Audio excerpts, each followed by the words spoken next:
Assalamualaikum warahmatullahi wabarakatuh. Apa kabarnya semua? Semoga kalian baik-baik saja. Kali ini saya akan membahas alur novel Donghua Swallowed Star. Tanpa basa-basi, yuk langsung disedot.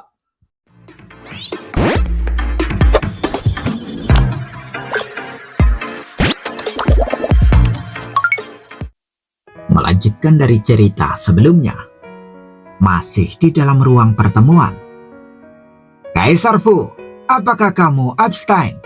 tanya Kaisar Yan dengan sangat marah. Sebelum meluncurkan proposal tersebut, ia menyimpulkan bahwa proposal tersebut memiliki kemungkinan keberhasilan yang tinggi. Tanpa diduga, Kaisar Fu yang selama ini telah menunjukkan kebaikan hatinya justru abstain dari pemungutan suara. Kaisar Yan menatap Kaisar Fu. Dia selalu menghargai Kaisar Fu. Mereka adalah kaisar-kaisar awal kerajaan kuno Yanfeng, dengan Kaisar Yan sebagai kaisar pertama dan Kaisar Fu sebagai kaisar kedua. Kaisar Yan juga dapat menilai bahwa Kaisar Fu kemungkinan besar adalah kaisar king berikutnya. Potensi Kaisar Fu jauh lebih besar daripada gabungan ketiga kaisar, jadi dia selalu menjaga hubungan baik dengan Kaisar Fu. Siapa yang mengira bahwa hari ini dalam masalah sepele seperti itu, Kaisar Fu benar-benar akan berdiri di sisi yang berlawanan dengannya. "Kaisar Yan, Luohe baru menjadi Raja Dewa selama lebih dari 200 abad. Jika kita mencabut status pejabat tamunya karena tidak menerima tugas selama lebih dari 200 abad, kita akan terlihat buruk jika ini sampai ketahuan. Bagaimanapun, kekuatan untuk menolak tugas diberikan oleh leluhur," kata Kaisar Fu. Kaisar Yan menatap Kaisar Fu. "Lupakan saja," kata Kaisar Yan. Dia segera menghilang dan mundur. Begitu dia pergi, Kaisar Si dan Kaisar Wu juga pergi. Apakah dia benar-benar mengira kerajaan kuno Yanfeng sama seperti saat dia menjadi kaisar? Kaisar Kong mencibir. Dia masih ingin melakukan apa yang dia suka. Tak lama kemudian, satu demi satu, para kaisar mulai pergi. "Kaisar Chu!" Kaisar Fu memanggil, dan tak lama kemudian, hanya Kaisar Fu dan Kaisar Chu yang tersisa di ruang luas itu. "Kaisar Fu, terima kasih untuk kali ini," kata Kaisar Chu sambil tersenyum. Kaisar Fu tersenyum. "Dalam hal ini, Luohe memang tidak bersalah. Aku juga telah melihat tugas yang diberikan Kaisar Yan dan yang lainnya kepada Luohe. Mereka memintanya untuk membagi dirinya menjadi 192 avatar untuk mengurus telur binatang keturunan Hunyuan. Selama 3000 zaman penuh, bagi Raja Dewa tingkat kedua biasa, 3000 zaman memang bukan waktu yang lama. Namun bagi Luohe yang mencapai alam Raja Dewa tingkat kedua hanya dalam waktu 200 zaman, ini merupakan waktu krusial bagi kemajuan pesatnya dalam kultivasi. Siapapun akan menolak menunda kultivasinya selama 3000 zaman," kata Kaisar Fu. "Ya, Luohe sedang berada pada tahap krusial dalam kultivasinya. Jika ia terjebak dalam kemacetan untuk waktu yang lama dan tidak dapat membuat kemajuan apapun selama jutaan tahun, maka tidak masalah untuk membiarkannya mengambil alih tugas ini sekarang," kata Kaisar Chu sambil mengangguk. Sekarang memang bukan saat yang tepat baginya untuk melakukan tugas itu. Namun, setelah Luohe menjadi Raja Dewa, dia belum pernah melakukan tugas apapun. Saya pikir jika kita membiarkan dia mengerjakan tugas dengan cepat, Kaisar Yan dan yang lainnya tidak akan punya alasan untuk mengeluh, kata Kaisar Fu. "Mengerjakan tugas itu tidak masalah, tapi itu yang tidak akan mempengaruhi kultivasi Luohe," kata Kaisar Chu mengangguk. "Aku punya tugas untuknya. Lihatlah." Kaisar Fu segera mengirim tugas kepada Kaisar Chu. "Menjaga pintu masuk tanah harta karun pertama alam Tiansu selama 1000 zaman." "Bagus, bagus, ini bagus sekali." Mata Kaisar Chu berbinar saat melihatnya. Meskipun menjaga pintu masuk memerlukan pembagian menjadi 36 avatar, itu tidak memerlukan banyak usaha. Dia hanya perlu bertarung saat musuh menyerbu. peluang untuk bertarung dalam 1000 zaman ini sangat sedikit, kata Kaisar Fu tersenyum. Betul, aku jarang melihatnya, Kaisar Chu mengangguk sambil tersenyum. Ini cukup bagus. Tugas seperti itu adalah jenis tugas yang sangat diinginkan oleh Raja Dewa Tamu. Pertama, beban mentalnya minimal dan tidak melelahkan sama sekali.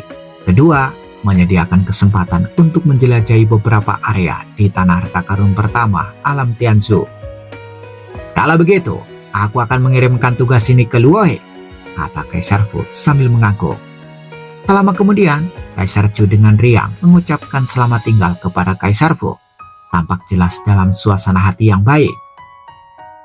Di ruang luas dan tak terbatas ini, hanya tersisa milik Kaisar Fu. Luohe. Saat Kaisar Fu berdiri di sana, sebuah informasi besar muncul di seluruh ruang yang luas dan tak terbatas. Informasi itu beroperasi secara alami, mengungkap rahasia yang tak terhitung jumlahnya dari benua asal. Di antaranya, simpul-simpul yang terkait dengan Luohe cukup mencolok. Dari alam semesta asli, melalui reinkarnasi, hingga benua asal, setelah kedatangannya, ia menjadi dewa sejati abadi. Setelah 100 tahun, dia menjadi Raja Dewa. 200 tahun kemudian, dia mencapai tingkat kedua Raja Dewa. Kemudian dia memperoleh dukungan dari penguasa tertinggi. Dengan potensi ini, saat aku meninggalkan benua asal di masa depan, dia seharusnya menjadi temanku, pikir Kaisar Fu. Jika berbicara soal mengungkap misteri benua asal, Kaisar Fu adalah nomor 1. Menurut leluhur, setelah meninggalkan benua asal, ada banyak kritis dan bertahan hidup menjadi sangat sulit, pikir Kaisar Fu. Dengan temperamen Kaisar Yan dan yang lainnya, serta tingkat kekuatan dan potensi mereka tidak cocok untuk menjadi temanku. Hanya Luohe yang bisa menjadi temanku, dan aku mungkin membutuhkan bantuannya di masa depan. Di antara sedikit hal yang Kaisar Fu hargai di seluruh benua asal, Luohe adalah salah satunya. Scene berganti di kota Huyang. Tugas ini, Luo Feng menatap tugas menjaga pintu masuk ke alam pilar surgawi. Tugas ini memerlukan waktu 1000 tahun dengan hanya 10 juta poin pejabat tamu. Tetapi Luo Feng masih sangat terkejut. Bagaimana tugas yang bagus ini bisa sampai ke tanganku? Tugas semacam ini biasanya diambil alih oleh para tetua Raja Dewa Tamu. Alam Tianzhu adalah tanah paling berharga di benua asal. Kedua negara kuno tidak segan-segan menutup pintu masuk di sini. Kekuatan lain tidak bisa menyelinap masuk sama sekali. Jika seseorang ingin masuk, seseorang itu hanya bisa berjuang untuk masuk. Luo Feng tahu ini. Alam Tianzhu jelas dijaga oleh seorang kaisar dan seorang raja. Bangsa kuno Yang Feng akan menunjuk seorang kaisar, dan bangsa kuno Guntur akan menunjuk seorang raja. Mereka adalah pasukan inti yang menjaganya. Luo Feng, Kaisar Chu mengirim pesan. Apakah kamu sudah menerima misinya? Ya guru. Bagaimana misi yang bagus ini bisa sampai padaku? Tanya Luo Feng. Kaisar Fu memberikannya padamu, kata Kaisar Chu. Kali ini Kaisar Yan dan yang lainnya mengajukan usulan untuk mencabut status pejabat tamu Anda. Saat itu, 5 orang, Kaisar Yan, Kaisar Shi, Kaisar Wu, Kaisar Yuan, dan Kaisar Wu setuju. Jika Kaisar ke-6 setuju, status tetua tamu Anda akan dicabut. Luo Feng mengerti, selain Kaisar Yan dan tim inti mereka, ada juga Kaisar Yuan dan Kaisar Wu. Kaisar telah menugaskanmu untuk melakukan tugas ini. Ini peta alam Tianzhu untukmu. Pastikan untuk memanfaatkan kesempatan ini. Kaisar Chu segera mengirimkan peta. Baiklah, aku akan menuju ke alam pilar surgawi sekarang. Setelah mengkonfirmasi dengan gurunya, Luo Feng tentu saja memilih untuk menerima tugas tersebut. Saat ia menerima tugas tersebut, saat itulah ia berangkat. Suara mendesik. Avatar Luo Feng yang berpakaian hitam diam-diam meninggalkan kota Huyang menuju pintu masuk ke alam pilar surgawi. Total ada 36 pintu masuk ke alam pilar surgawi dan Luo Feng tiba di pintu masuk terdekat. Pintu masuk ini terletak di tengah-tengah padang belantara yang luas dan dengan domain Luo Feng, dia bisa merasakan area luas, kekosongan terdistorsi di sini. Luo Feng terbang ke dalamnya dengan sukarela. Begitu dia masuk, cahaya kemasan yang tak berujung menyelimuti area yang luas itu. Luo Feng segera melihat sosok kerangka duduk bersila di kejauhan. Sosok kerangka ini memiliki tulang putih dan halus, tetapi matanya normal dan tenang saat menatap Luo Feng. Dewa Luohe, sosok kerangka itu berdiri dan tersenyum. Tugasku telah berakhir dan aku menebak siapa yang akan mengambil alih. Ternyata kamu adalah Luohe. Tugasku telah berakhir dan aku menebak siapa yang akan mengambil alih. Ternyata dia adalah Dewa Luohe tingkat kedua yang baru dipromosikan. Tampaknya Kaisar Fu sangat mementingkan Dewa Luohe. Ini hanya keberuntungan, kata Luo Feng sambil tersenyum. Pertama-tama temani aku menemui Kaisar Xuan, kata sosok kerangka itu. Pertahanan alam Tianzhu terutama merupakan tanggung jawab Kaisar Xuan.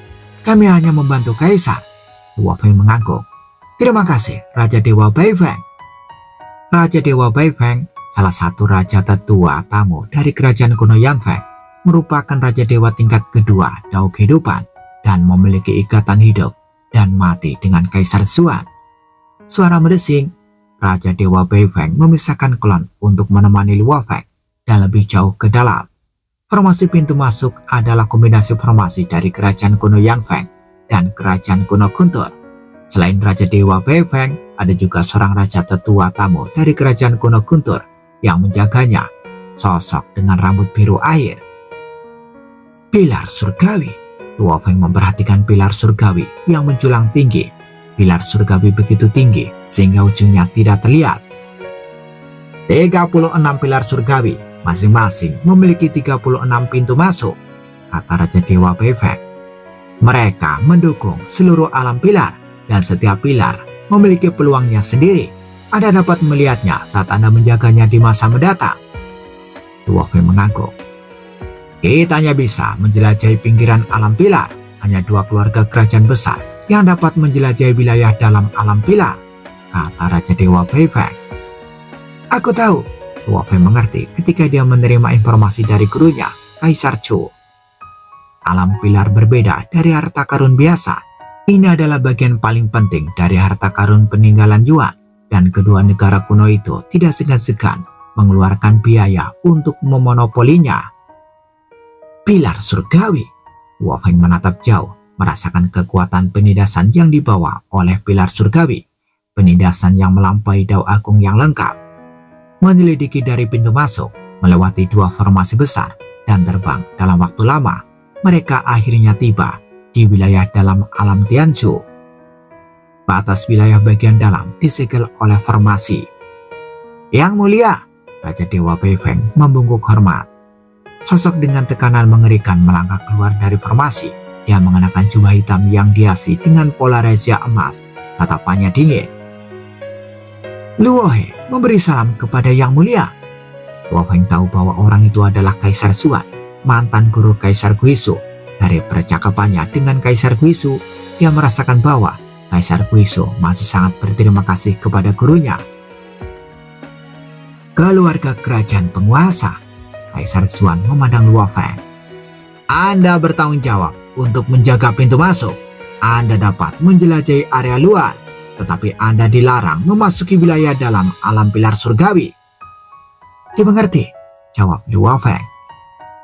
Saat menjaga pintu masuk, begitu kamu melihat penyusup, bekerja samalah dengan formasi dan lawan dengan sekuat tenaga. Aku akan datang secepat mungkin, kata Kaisar Xuan dingin. Dimengerti, jawab Luo Feng. Pergilah.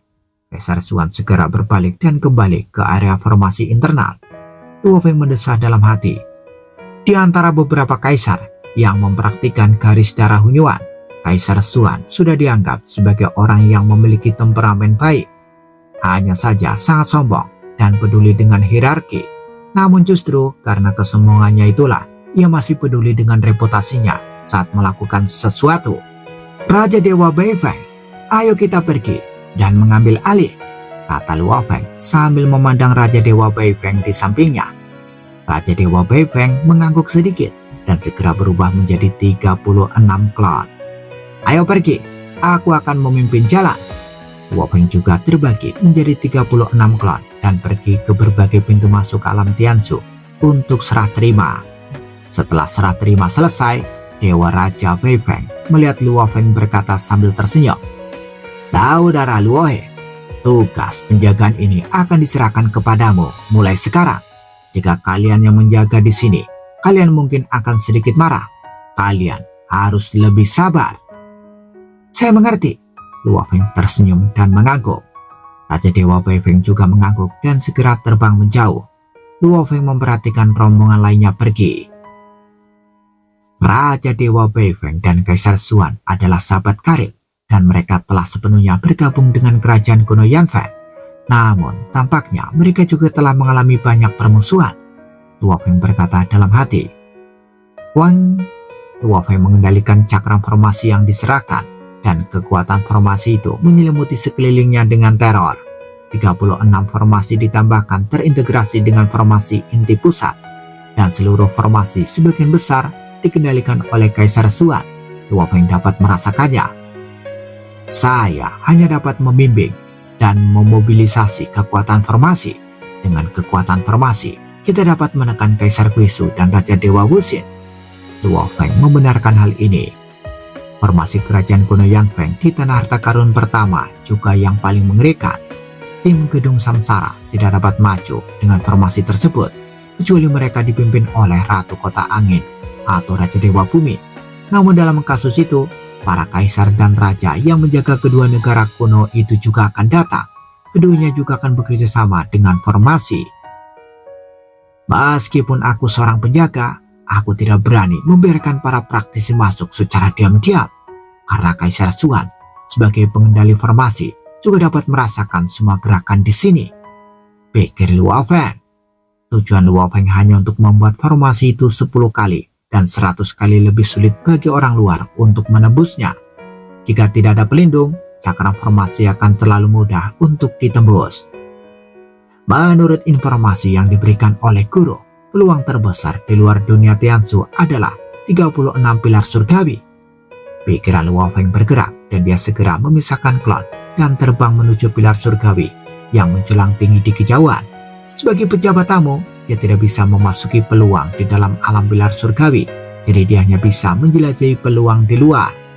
Pilar langit itu begitu tinggi, tak terlihat ujungnya. Luo Feng mendarat di depan pilar ini dan dia segera menyadari sosok yang mengenakan baju besi ungu tidak jauh darinya. Raja Iblis Yanuo. Luo Feng mengenalinya sekilas.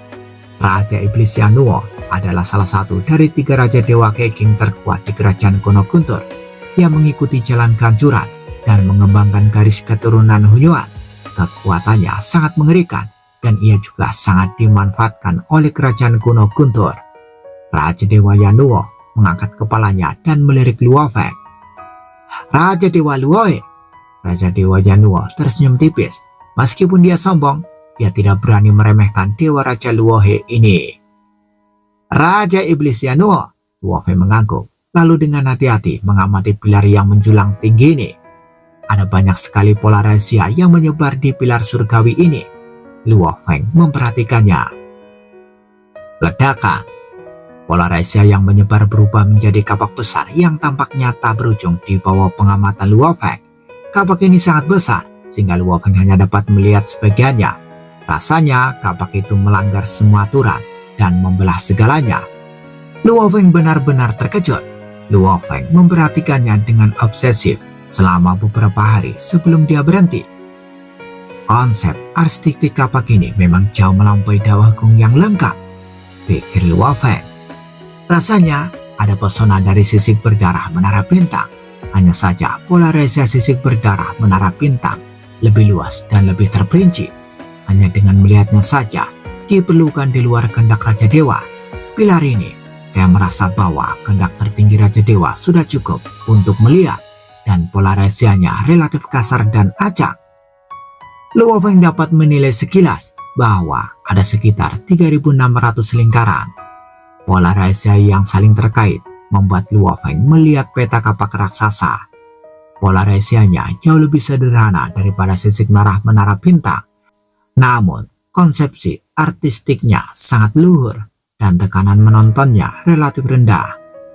Raja Dewa tingkat kedua yang normal di benua asal dapat melihat pemandangan tersembunyi di pilar surgawi ini. Kapak ini terasa seperti dao kehancuran, jauh lebih dalam dari dao kehancuran. Di masa mendatang, aku dapat belajar lebih banyak lagi. Luo Feng tidak terburu-buru untuk mendalaminya. Fokus utamanya sekarang adalah pada bentuk fase 24. Yang terpenting adalah bentuk kehidupan dunia dapat muncul secepat mungkin. Konsepsi arsitektur semacam ini jauh melampaui pemandangan dao lengkap dan pola rahasianya sangat sederhana. Tentu saja jauh lebih sulit untuk memahaminya daripada memahami keseluruhan dao. Ini juga menjadi alasan mengapa kedua keluarga kerajaan bersedia mengizinkan pejabat tamu menonton. Luo Feng mengamati 36 pilar surgawi satu demi satu. Setiap pilar memiliki pola rahasia yang melingkarinya.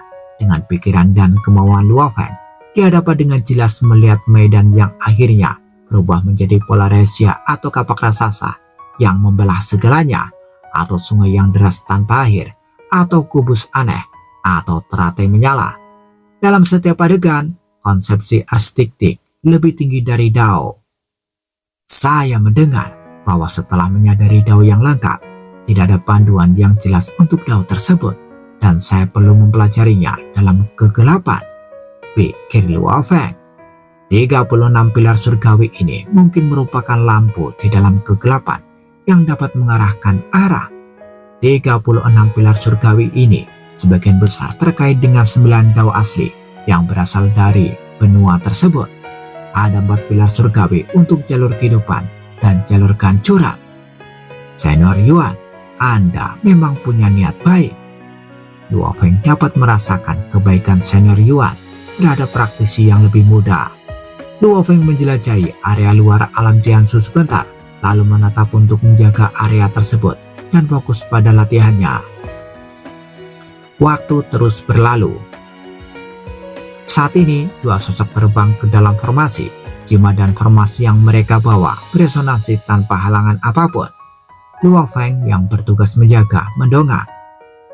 Ternyata Raja Dewa Luohe sedang menjaga tempat itu. Salah satu tokoh berkata sambil tersenyum. Luo Feng juga tersenyum. Raja Tianmu, lama tidak bertemu. Kita ditakdirkan. Ketika Raja Dewa Luohe pergi ke ruang tak terbatas, dia masih berada di alam kekacauan. Saat itu, aku adalah Raja Dewa tingkat pertama, kata Raja Dewa Tianmu sambil tersenyum. Sekarang, Raja Dewa Luohe telah mencapai tingkat kedua Raja Dewa, dan aku masih tingkat pertama Raja Dewa. Raja Dewa Tianmu juga sangat sedih. Sumber dayanya jauh lebih baik daripada Luo Feng. Dia bisa memasuki banyak tanah harta karun dan memperoleh banyak sumber daya berharga. Pada tingkat pertama Raja Dewa, dia meremehkan penggunaan garis keturunan Hunyuan. Dia bercita-cita mencapai tingkat kedua Raja Dewa terlebih dahulu, baru kemudian menggunakan garis keturunan Hunyuan jika dia benar-benar buntu. Tianmu, cepat pergi! Eksistensi tingkat kedua lainnya dari Raja Dewa Kerajaan mengurutkan kening dan berteriak. Dia bahkan tidak repot-repot mengatakan sepatah kata pun kepada Luo Feng. Ayo pergi! Raja Dewa Tianmu dan Luo Feng mengucapkan selamat tinggal, lalu pergi bersama teman-teman mereka. Luo Feng memperhatikan mereka pergi. Dalam sekejap mata, Luo Feng telah menjaga alam Tianzu selama 27 abad. Selama periode ini, dua Raja Dewa Kerajaan telah memasuki kerajaan kuno Yanfeng, dan tiga Raja Dewa Kerajaan telah memasuki kerajaan kuno Guntur. Raja Dewa Kerajaan dari kerajaan kuno Guntur hanya melirik Luo Feng, terlalu malas untuk mengatakan sepatah kata pun, dan kemudian memasuki kedalaman alam Tianzu. Sudah lama aku mendengar bahwa para bangsawan dan Raja Dewa dari kerajaan kuno Guntur umumnya mengolah garis keturunan Hunyuan, dan beberapa keluarga bangsawan memperlakukan semua orang yang bukan bangsawan sebagai budak. Luo Feng mendesah dalam hati. Dibandingkan dengan kerajaan kuno Yanfeng, ini sedikit lebih baik. Dalam damai, selama bertahun-tahun, 24 fase juga direalisasikan satu fase pada satu waktu. Seiring dengan pendalaman akumulasi, ia bergerak semakin cepat, sehingga akhirnya terwujud sepenuhnya. Selesai, semua klon Luofeng yang tersebar di ruang tak terbatas, alam mimpi, dunia Tianzu, daerah alam semesta asli, kampung halaman, kota Huyang, dan lain-lain. Semuanya menunjukkan senyuman pada saat ini. Bersambung, bagaimana kelanjutan kisahnya? Tunggu jawabannya di episode selanjutnya. Dadah, semoga paham.